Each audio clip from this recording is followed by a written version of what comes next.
Avis vascular centre మన దేశంలోనే the best varicose vein hospital. నమస్తే, నేను Kavitha. Welcome to I dream. వయసు పైబడిన వాళ్ళు ఎందుకని సడన్గా తుంటి ఎముక విరిగిపోతుంది? వాళ్ళు కింద పడరు, అలాగని ఏ దెబ్బ కూడా తగలదు, అయినప్పటికీ కూడా కూలబడిపోయేటువంటి పరిస్థితి ఎందుకు వస్తుంది? వృద్ధాప్యంలో ఉన్న వాళ్ళు వంగిపోయి ఎందుకు నడుస్తుంటారు? కర్రతో నడవాల్సినటువంటి అవసరం ఎందుకు ఏర్పడుతుంది? కాల్షియం డెఫిషియన్సీ అని ఎందుకని నిర్ధారిస్తూ ఉంటారు? ఉన్నటువంటి జాగ్రత్తలు ఏంటి? ఎలాంటి మెడిసిన్స్ తీసుకోవాలి? ట్రీట్మెంట్ ఏంటి? జాగ్రత్త పడుతూ కాల్షియంని ఎలా డెవలప్ చేసుకుంటూ ఉండాలి? బోల్డ్ అన్ని క్వశ్చన్స్ ఉన్నాయి, వాటి గురించి మాట్లాడుకుందాము. మనతో పాటుగా ఉన్నారు ప్రముఖ డాక్టర్, ఇండియన్ మెడికల్ కౌన్సిల్ మాజీ సభ్యులు డాక్టర్ సిఎల్ వెంకట్రావు గారు. సార్ నమస్తే. నమస్తే సార్, వృద్ధాప్యము అనగానే ఈ మధ్యకాలంలో 60+ దాకే వచ్చేసింది. ముందు 70-80 అలా అనుకునేవాళ్ళు. కింద పడిపోతున్నారా అంటే కింద పడట్లేదు, చాలా యాక్టివ్గానే ఉంటారు. సడన్గా ఏదో ఒక యాక్సిడెంట్, ఎముక విరిగిపోయిందనో లేకుంటే సర్జరీ చేయాలి, దానికంతా ఇంకేదో చేయాలి అనేటువంటి పరిస్థితులు. యాక్చువల్గా ఏం జరుగుతోంది అసలు? ఈ వృద్ధాప్య సమస్యలన్నీ పట్టణాల్లో ఉండేవాళ్ళు బాగా తింటారు, వాళ్ళకి పౌష్టికాహారం గురించి అవగాహన ఉంది, చక్కటి ఆహారం తింటారు. గ్రామీణ ప్రాంత ప్రజలు ఏంటంటే వాళ్ళకి అసలు కొనుక్కుందామన్న చేతిలో డబ్బులున్నా దొరకవు, ఊళ్ళో ఏదో పరిమితంగా దొరుకుతాయి. ఇక్కడ వీళ్ళు ఏంటంటే పట్టణంలో సూపర్ మార్కెట్కి వెళ్తారు, అమెరికాలో ఏ వస్తువులు దొరుకుతున్నాయో ఇక్కడ సూపర్ మార్కెట్లు అన్నీ దొరుకుతాయి. అసలు పండ్లు చూస్తే భారతదేశంలో దొరకని పండ్లు కూడా సూపర్ మార్కెట్లో ఉంటున్నాయి. మన సీజన్ కాని పళ్ళు కూడా మామిడి పళ్ళు ఉన్నాయి. సంవత్సరం పొడుగున పట్టణంలో ఉన్న వాళ్ళు తింటారు, ఈ పల్లెటూళ్ళలో అయితే 2 నెలలే. ఇట్లా ఈ పల్లెటూళ్ళలో సరైన అవగాహన లేకపోవటం, దొరకపోవటం వల్ల ఈ వృద్ధాప్య సమస్యలు ఎక్కువగా గ్రామాల్లో కనపడుతుంటాయి. పట్టణాల్లో ఉంటారు. ఇప్పుడు గవర్నమెంట్ ఉద్యోగస్తులు ఉంటారు, వాళ్ళు 62, 65కి రిటైర్ అవుతారు. రిటైర్ అయినా వాళ్ళు వెంట్రుకలకి రంగేసుకుంటారు, ఎంత ట్రిమ్గా ఉంటారంటే రిటైర్ అయిపోయారంటే నమ్మరు. నా వయసు ఎంత అంటే 50 అని చెప్తారు. తర్వాత నేను రిటైర్ అయిపోయానంటే నువ్వు రిటైర్ అయిపోయావా అంటారు. అంటే వాళ్ళు రిటైర్ అయినా నాట్ టైర్డ్. ఎగ్జాక్ట్లీ. పట్టణాల్లో ఉండేవాళ్ళు 80 ఏళ్ళు వచ్చినా హుషారుగా చలాకీగా వాళ్ళు మధ్య వయసు వాళ్ళలాగా చేస్తుంటారు.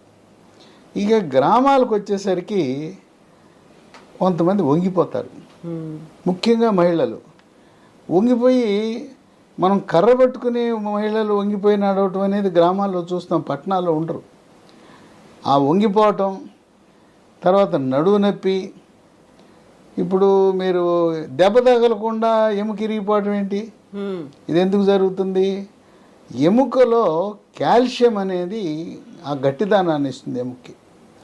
ఎప్పుడైతే కాల్షియం తగ్గిందో, ఆ తుంటి ఎముకలో ఉండే కాల్షియం తగ్గటం వల్ల నడుస్తూ ఉండగానే ఎముక ఇరిగిపోతుంది. ఎముక ఇరగటం ముందు కింద పడతారు. చాలామంది ఇంట్లో వాళ్ళు తెలవక వీళ్ళు కూడా నేను కింద పడ్డాను అందుకే ఎముక ఇరిగింది అనుకుంటారు. ఓకే, ఎముక ఇరిగి కింద పడ్డారు. ఇవి బాత్రూంలో జరిగితే బాత్రూంలో జారిందంటారు. బాత్రూంలో కూడా ఎముక పెలుసుదనం వల్ల ఇరిగిపోతుంది. ఇది కాల్షియం లోపం. ఈ కాల్షియం లోపము మనం ముందుగానే గమనిస్తే ఇలా ఇరగటం అనేది ఉండదు. ఈ విధంగా ఈ వృద్ధాప్య సమస్యలు, ఇప్పుడు ఎముక ఇరిగిపోతుంది, ఎముక ఇరిగిపోతే ఆ తుంటి మార్పిడి చేయాలి, పెద్ద ఆపరేషన్ చేయాలి, ఖర్చుతో కూడుకున్న పని. అందువల్ల మనం ముందుగానే కాల్షియం గురించి జాగ్రత్త పడితే ఇటువంటి సమస్యలు రావు. వీళ్ళు ఎందుకు వంగిపోతున్నారు? వంగిపోవడానికి కారణం ఏంటంటే వెన్నులో అక్కడ వర్టెబ్రా అంటారు వైద్య పరిభాషలో, వెన్నుపూసలు ఉంటాయి. ఆ పూసల్లో కాల్షియం తగ్గి మెత్తబడిపోయి వంగిపోతారు.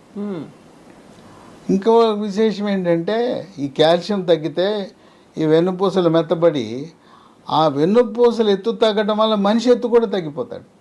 యూజువల్గానే ఇలా వంగిపోయారు కాబట్టి హైట్ తగ్గుతుందా ఫీల్ అయితే వస్తుంది. అసలు దానివల్ల వంగటం ఒక పక్క గూనె అంటాం, గూనె వస్తుంది. పాపం చాలామంది ఈ వృద్ధులు నేను ఇప్పుడు కూడా గ్రామాల్లో చూస్తాను, కర్రపోటు వేసుకుని కిందకే చూస్తుంటారు, పైకి నడవలేరు. దీనికి మరో కారణం ఉంది.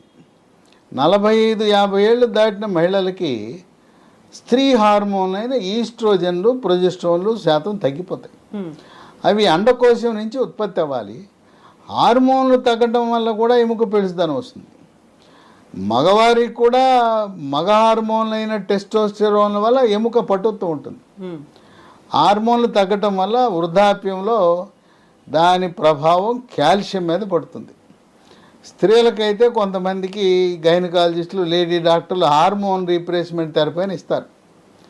దానివల్ల అనేకమైన అనర్థాలు ఉన్నాయి. అది లేకుండా మహిళలకు మనకు ప్రకృతిలో లభించే ఈస్ట్రోజన్ హార్మోన్లు ఉన్నాయి. అదేంటో ఉన్నాయి, సోయాలో ఉన్నాయి. సోయా చిక్కుళ్ళు తినండి. మన లేడీ డాక్టర్ ఇచ్చే హార్మోన్ రీప్లేస్మెంట్ థెరపీ హెచ్ఆర్టీ అంటారు, అది అవసరంలా. ఓకే, ఇది ఏంది, ఎట్లా తినాలి? సోయా చిక్కుళ్ళు కూర వండుకోవచ్చు. సోయా గింజలు నానబెట్టి, నానిన తర్వాత మిక్సీలో వేసి వాటిని పాల్లాగా చేసి దాంట్లో పసుపు, మిరియాల పొడి, దాల్చిన చెక్క పొడి, కొంచెం తేనె కాకపోతే ఎండు ఖర్జూరం పొడి వేసుకుని తాగితే ఆ విధంగా ఆ సోయా పాలలో ఈస్ట్రోజన్ అనే హార్మోన్లు ఉంటాయి. ఇదే కాకుండా మనకు పన్నీర్ ఉంది కదా, పాల నుంచి తయారు చేస్తారు. పాల నుంచి తీసే పన్నీర్ కాకుండా సోయా నుంచి తయారు చేసే పన్నీర్ ఉంది, టోఫు. దాన్ని టోఫు అంటారు. ఇది చాలామందికి తెలియదు. నేను చెప్తుంటాను టోఫు అంటే. పట్టణాల్లో ఉన్న వాళ్ళు కూడా టోఫు తెలియదు, ఎక్కడ దొరుకుతుంది అని అడుగుతారు. పన్నీర్ ఎక్కడ అమ్ముతారో ఆ పన్నీర్ అమ్మేవాడిని సోయా చిక్కులతో చేసిన పన్నీరు టోఫు ఇమ్మంటే ఇస్తారు. మనం పన్నీర్ ఎలా వాడుకుంటున్నామో అదేవిధంగా ఈ టోఫును కూడా వాడుకుంటే ఈస్ట్రోజన్ హార్మోన్లు వస్తాయి. సోయాని పిండి చేసుకోండి, పిండి చేసి పులకాలాగా చేసుకుని తినండి. ఎవరైతే సోయా వాడతారో ఈ ఈస్ట్రోజన్ లోపం పూర్తిగా నివారించవచ్చు. దానివల్ల ఎముక పెళుసుదనమే కాదు, తలనొప్పి రావటం, ఒంటి మీద పొగలు, సెగలు, చిరాకు, కీళ్ళ నొప్పులు, నడుము నొప్పులు ఎన్ని రకాలు వస్తాయి ఈస్ట్రోజన్ హార్మోన్లు తగ్గినప్పుడు. ఎమోషన్స్ కంట్రోల్లో ఉండవు అంటారు. కోపతాపాలు మామూలుగా ఉండవు ఈస్ట్రోజన్లు తగ్గటం వల్ల. ఎప్పుడైతే సోయా చిక్కుళ్ళు మనం ప్రారంభించామో వాళ్ళలో ప్రశాంతత, శాంతిస్తారు. కనుక అసలు వాళ్ళకి తలనొప్పి వస్తుంటుంది, మూడ్ ఆఫ్ ఉంటుంది, మూడు మామూలుగా ఉండదు. తర్వాత లైంగిక జీవనం 45 ముట్లు ఆగిపోతే ఆగిపోతుంది అనుకుంటారు. అది మనం జీవించినంత కాలము రతి క్రీడలో పాల్గొనడానికి మన శరీర నిర్మాణం ఆ విధంగా జరిగింది. కనుక కొంతమంది మహిళలకి ఒక అపోహ ఉంది, ముట్లు ఆగిపోయినాయి కదండి ఇంకెందుకండి అంటారు. అది వాస్తవం కాదు. శాస్త్రీయంగా లైంగిక విజ్ఞానం ప్రకారం స్త్రీలు, పురుషులు 90 ఏళ్ల వరకు కూడా రతి క్రీడలలో పాల్గొనే అవకాశం ఉంటుంది. ఈ విధంగా కాల్షియం అనేది చాలా క్రియాశీలక పాత్ర పోషిస్తుంది. ఇదే కాకుండా రాత్రిపూట పడుకుని ఉంటాం. అర్ధరాత్రి రోజులో